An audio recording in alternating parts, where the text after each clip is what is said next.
台湾有袂少商圈，包括夜市啊，面临着观光人潮是愈来愈少，一寡店面拢要出租，甚至搬走收起来。为了要制造家口新风貌，有真侪人正来秉持着戇人的精神，点点地拍拼。像伫台北市东区有充满热情的里长，积极接筹组商圈发展协会规划活动，嘛有居民启动自己计划，希望讲会使吸引人潮回流。最近几年来，观光客一定去台北永康商圈，嘛有一位连任18年的商圈理事长，伊继续咧推动商圈的包装甲行销，这灵魂人物安怎和这居民甲生意人博感情？来看商圈复兴的故事。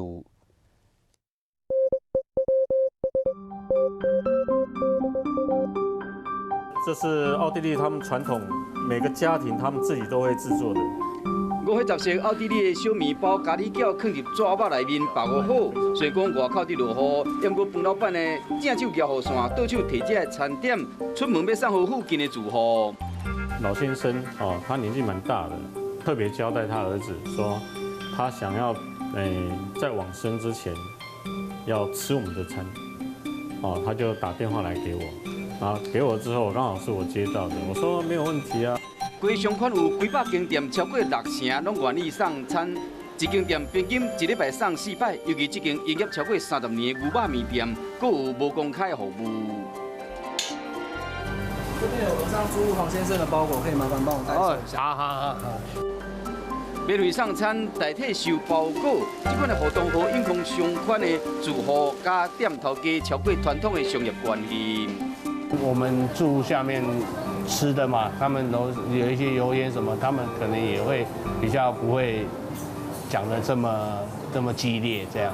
永康商圈是住商混合区，住户甲店头家会遮和好，幕后推手就是伊连任18年的商圈理事长李庆良。伊叫店头家爱买设备改善油烟的问题，更加招头家暗时9点休困，就是无希望讲中央隔壁时代夜市啊商圈住户做伙咧抗议，这做生意人婚姻未安宁。90%的店呢，到了晚上，最晚到晚上9点半，都已经打烊。对李庆良来讲，伫捷运4支线开通前是最大的噩梦，因为交通的黑暗期超过300间店面无趁钱。统计10年来，有60个业者真无奈将铁门拖落来。我这个理事长就陪着他们走过最艰苦的10年。李庆良后一步计划将餐厅慢慢刷到信义路、金山南路大路边啊，吸引在地人客上门。巷仔底就开有台湾味的店面，和国际观光客会使买到 MIT 台湾节特殊伴手礼，和永康商圈维持欢迎。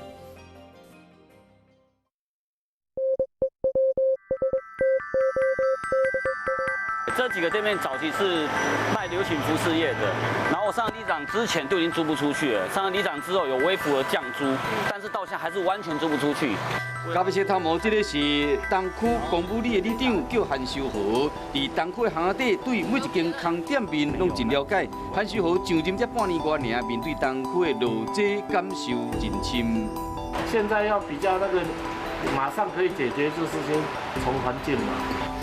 听里面的心声，反映何市政府得到市长郭文泰的重视，专工到东区去了解状况，并且下令协助组织商圈协会。为花莲到台北读册和修和，听我后想要留落来创业，选伫中华东路4段开便利商店，要不当时一店难求。伫朋友介绍下，甲本来厝卡牛肉面店刚好80万签约，1万年就经过18档。新店东区店头家甲里长的身份，得到在地里面的支持。韩秀和经过头的责任搁较重，因为真无用，刷来身体就开始抗议啊。压力大到真的，我去剪头发的时候啊，人家说还掉头发，他说鬼剃头在这边。台北市有将近60个商圈，未少拢面临老旧甲其他商圈灯塔等等的问题。要安怎行销转型再生，打造无多仿的特殊性？一个店头家勇敢改造，增加邻里的关系。每一个商圈，还阁有一个追求梦想的人，为复兴商圈奋斗打拼。